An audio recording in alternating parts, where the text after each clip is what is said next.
All right, guys, welcome back to another video. So, we got a lot of information this week when it comes to the Xbox leaks. And one of the things that popped off the most from this leak was this one email of Phil Spencer responding to a chart showing the projections as to where they believed the Xbox Game Pass subscribers would be by the year 2030. And in that response to that chart, he essentially said that if they don't make these projections that they're showing by the year 2030, if they don't make those by at least 2026 or 2027, they may have to rethink where they are in the gaming business and potentially exit the gaming business. And this has a ton of people talking about how Xbox is in a worse spot than we think. They're going to exit the gaming business. It is the end. It is the death of Xbox. We're not actually truly, I think, understanding and reading what was said in that email, why it was said. So let's read through it because I think there's a lot of fear being projected here that Xbox could go away in 2027 for absolutely no reason whatsoever. So this is the chart that Phil Spencer was responding to, showing the Xbox Game Pass subscribers on console, on PC, and on cloud. And here's what he responds, because they're showing here that they are going to reach about 100 million plus subscribers by the year 2030. And he says, I do not believe that this is what the future Xbox business would look like. This is a presentation from our devices organization to the gaming leadership team.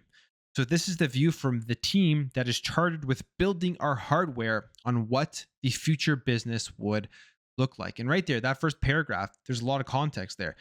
Person who put together this chart works on the hardware team, and they aren't taking into account just the vast growth, the vast ecosystem that Xbox has created away from the actual hardware that is created at Microsoft and at Xbox, where Game Pass can be accessed. And he's saying that there's a lot more to this than just people playing Xbox Game Pass, Xbox off of an Xbox device.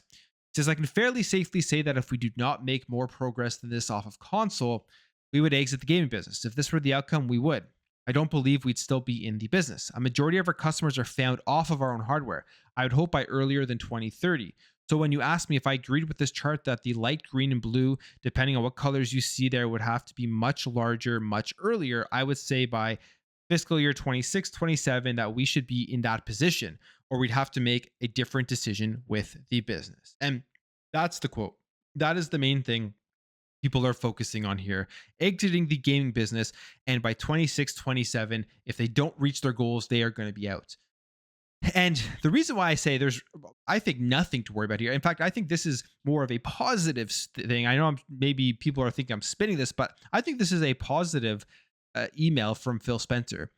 It seems like he's so confident that they're going to be able to surpass the 100 million plus subscribers by the fiscal year 26 or 27, that saying that they're only going to get there by the year 2030 to him is a wrong take. It is almost an absurd take to him, because the people who created this chart don't fully understand just the scope and the growth and everything that Xbox has been building up with their entire ecosystem. And you can sit back and you can just kind of see it from a layman's perspective, how Xbox has completely turned it around since the Xbox One generation, with the launch of Xbox Game Pass, with a ton of content getting into that service, with their last announcement at 25 million subscribers. That's going to be far bigger with their next announcement. Even if you just include all of the Xbox Game Pass core numbers in there, I would say it's going to be closer to 35, maybe even 40 million at their next announcement, but we'll see, because we never know when that's going to be coming out.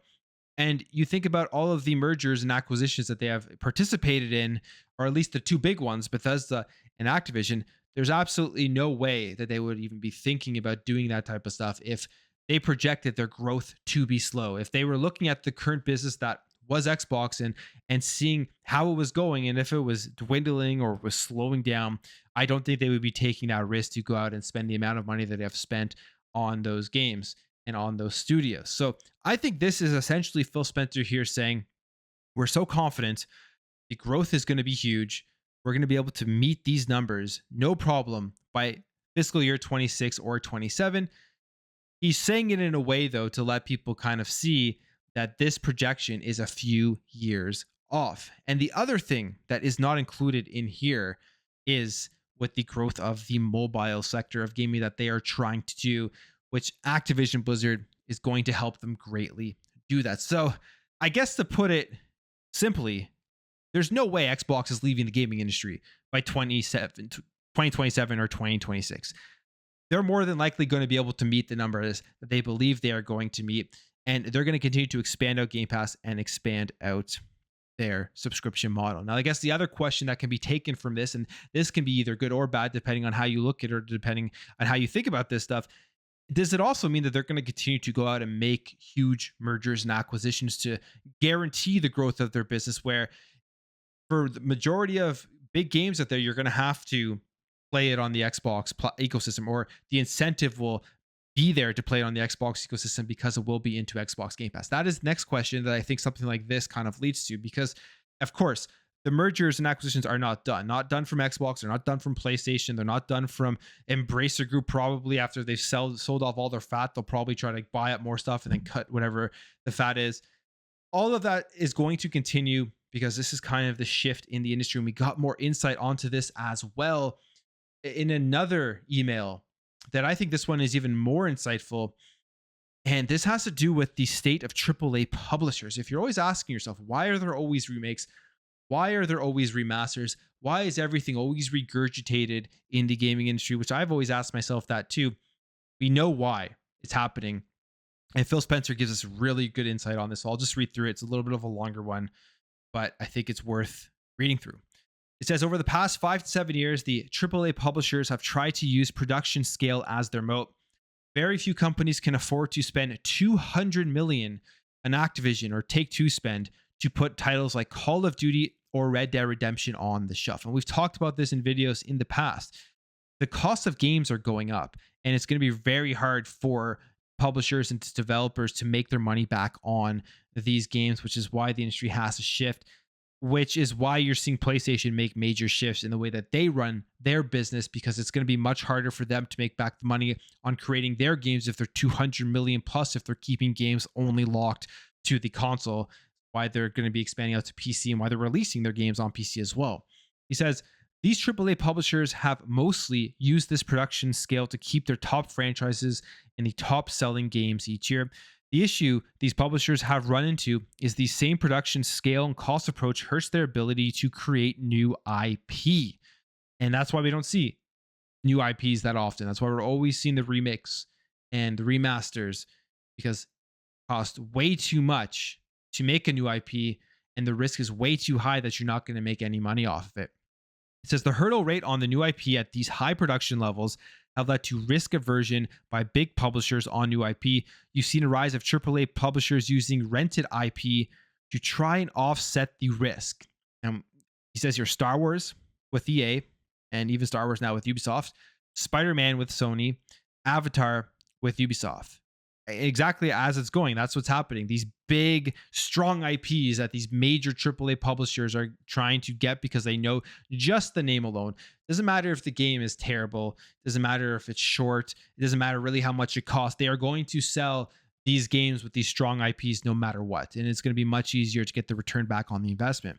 It says, this same dynamic has obviously played out in Hollywood as well as with Netflix creating more new IP than any of the movie studios.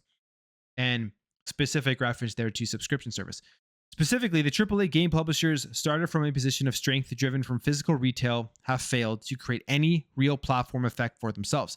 They effectively continue to build their scale through aggregated per game profit and losses, hoping to maximize each new release of their existing IP. In the new world, where a AAA publisher don't have the real distribution leverage with consumers, they don't have production efficiencies, and their new IP hit rate is not disproportionately higher than the industry average. We see that the top franchises today were mostly not created by AAA game publishers. And it probably because it costs less to make these games. And they're just extremely popular. So it's costing far less than $200 million to make some of the games that he mentions here, like Fortnite, Roblox, Minecraft, Candy Crush, Clash Royale, Dota 2, etc. were all created by independent studios with full access to distribution, meaning they can put it out anywhere, right? Any device that you want it to be on. And if it costs less to make, the likelihood that you're going to be able to make your money back on that is much higher. And finally, he says, overall, this, in my opinion, is a good thing for the industry, but does put AAA publishers into a precarious spot moving forward. AAA publishers are milking their top franchises but struggling to refill their portfolio hit franchises. Most AAA publishers are riding the success of franchises created 10 plus years ago. So that email, that response there from Phil Spencer, I think just really shows us what is going on here and why some of these AAA publishers are probably more than happy to sell for the right price, because it'll take away all that risk. They're going to make a ton of money off of it. And Xbox is more than happy to buy it because they can take those big AAA franchises, put them into a subscription service, grow their business that way, and then at the same time have enough money and have enough resources to be able to invest on creating new IPs with the talents, with the resources, with the innovations and technology that they get from purchasing these big AAA publishers. And I think we may see more of this going forward. And you think about the whole acquisition with Activision Blizzard and Ubisoft getting a huge win by going to be able to license these games for cloud gaming and make a ton of money off of that. That's probably going to help them go back and make some more money off of their business and potentially come up with some new IPs and some new ideas to put out there rather than just continuously recycling. Because you think about Ubisoft, they do recycle. Obviously, Assassin's Creed is the big one that they focus on. It's a great game. I do enjoy the series, so I'm not too mad about that. And then again, like they are creating an Avatar game, running out there and getting big, strong third-party names to try to sell their games. So it's a crazy industry. It's absolutely changing. Microsoft obviously is ahead of the curve in the changes. The question again, too, is are they going to go out and make some more big acquisitions, try to bolster their subscription service? And depending on how you look at that, it could be good, it could be bad. I say the bad thing here is I would never want just so many things only in one major business like Microsoft, because that would potentially hurt competition, them having less incentive to create the best quality products with less competition out there. I always want to continuously see that competition from PlayStation and Xbox and Nintendo always going against each other, and maybe even a new player at some point to push them even harder. But then the other thing is you have to think about is that with the acquisition of Activision Blizzard, now there is a higher likelihood that because it's at Xbox, we're going to see some of their older IPs, some of stuff that hasn't been made in the last 10 years, some new ideas come out of these Activision studios because they don't have as much risk now as they did when they had to only focus on creating Call of Duty to make sure it was at the top of the list every single year so that they can make their money back on $200 million production budget or whatever they had for those games. So we'll see how all this plays out. But now this is very, I think, insightful as to what is going on with AAA franchises when you're asking yourself, why is every game recycled? Why is it always remakes and that type of stuff? And even PlayStation is feeling this. In fact, PlayStation made a couple of comments on Game Pass as well as where the PlayStation business is going. So I guess we'll start off with this one because Jim Ryan, I should say, made these comments. And this one's kind of funny. If you are anti Game Pass, you'll like this one. If you think he's crazy, which I think he's, again, he's pulling this out of his butt, I don't really agree with him whatsoever, especially because we saw plenty of publishers come out in support of Xbox Game Pass throughout its life cycle and in support of the acquisition of Activision Blizzard, knowing that these games are coming into Xbox Game Pass. But here's what he says about the service. He says, I can say with a very high degree of certainty that Microsoft has tried the first path and it did not work at all, which is building your games internally, putting them out, and just organically, I guess, building up first party games only locked to your specific console. It says that has driven them to make the large acquisition. I talked to all the publishers and they unanimously do not like Game Pass because it is value destructive, not only on an individual title basis, but also on an industry level. And I mean, you listen to this and then you literally read that email that I just read from Phil Spencer. And if you go to a publisher and say, we're going to give you X amount of millions of dollars so you can take this risk of creating this new IP, as long as you give us that game to put into Xbox Game Pass day one, I think publishers would be very happy with those types of deals to instantly, right off of the bat, before the game is even out, reduce the risk of actually developing these new titles, where when they develop them without a deal like that, they're putting it out there with an anything can happen, with a high chance that they're not going to make back their return on the investment of developing it. Continues here and says the recent number of subscribers that Microsoft announced on January was 25 million. I am sure everyone has their own views on this, but I personally was expecting a large number given all the money they have spent. We have close to 50 million PlayStation Plus subscribers. We believe we have a meaningful subscription service. And when he says 50 million PlayStation Plus subscribers, he's including all of the PS Plus subscribers that were there before they made that transition over to the new tiers of the PlayStation Plus subscription. Game Pass is going to be easily near this, especially now with Xbox Game Pass Core as the service continues to grow. So it's not a very good comparison when you're looking at the two different numbers. So Jim Ryan, again, against Game Pass and saying unanimously all the publishers don't like it because it's value destructive, when we've seen a different story already from the support of this merger and acquisition of Activision Blizzard. And then he says this, Jim Ryan continues, he says, we will do what we are doing right now, which is become less reliant on third-party games and third-party royalties, and to make more first-party games. If we double our share of first-party games, which are more profitable than third-party royalty stream, it will bring down our reliance on third-party games. This is the single biggest thing and one of the main reasons why we are embarking on mergers and acquisitions. So PlayStation is going to be trying to do the exact same thing right now that Xbox is doing, which is going out and purchasing more titles because it's more profitable to have first-party games, distribute them everywhere, than to make these deals and royalty fees and everything with third-party games. Because I would like to point out that we are also growing our existing studios, increasing capabilities and their ability to output various areas, including live services. We know that they're working, I think it was like 12 live service games by 2026, something like that. He says, I feel this part deserves a lot more attention than it currently gets. Large mergers and acquisitions get all the headlines, but there's a lot going on, and growing your studios organically, successfully is a smart thing to do. And I would say nobody would disagree with this statement. Growing your current first-party studios organically is very important. Xbox does it, PlayStation does it, Nintendo does it. They all do it. I mean, you could say PlayStation does it better than Xbox for sure, with the production and the quality of stuff that they have put out consistently throughout their lifespan. Hasn't been there yet for Xbox, but it is coming more and more.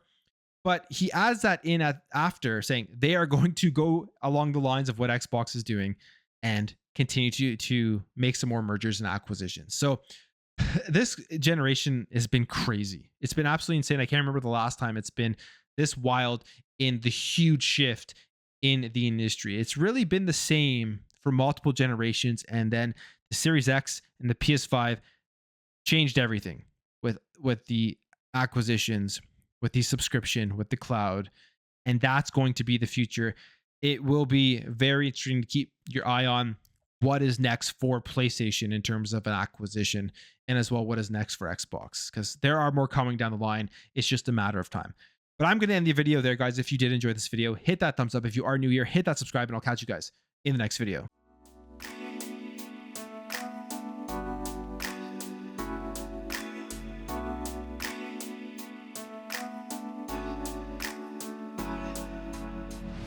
Bye.